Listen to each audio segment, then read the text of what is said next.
دلم را ندانی با تو چه گویم که برآزمایی به تو نتاب است نمیری نمانی در شام تارم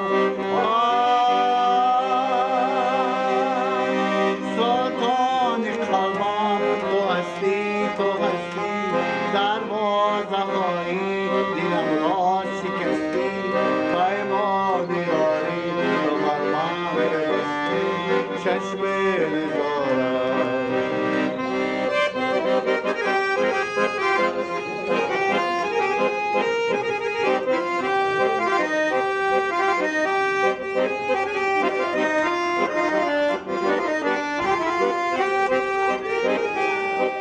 بسیار مخلص ارشدی احمد ظاهر هم هستم و زیاده از 700 سرود احمد ظاهر را از خود کردم و با اسباب اکاردیون می نوازم و می خوانم.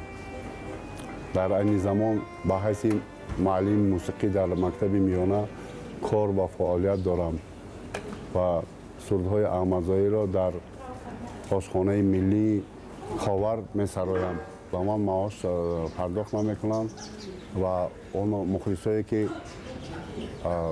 بسیار ذوق گوش کردن سرودهای احمد ظاهر را دارند و آنها از دل خود مبلغی که چند که از دل خود میبرند و هم میتیند به من.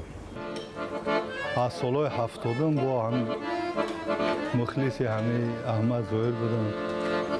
انا بسیاری وقت در همه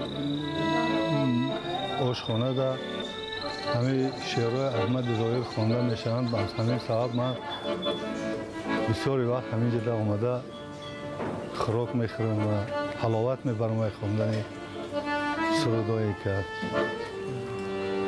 یعنی با همین خاطر با همین آشخانه میاد؟ خیلی خیلی در همه جا شنیده نمیشه، همه جا نیست. یعنی آشخانه زیاد است؟ آشخانه بسیار نیست که خیلیش بسیار معقول همین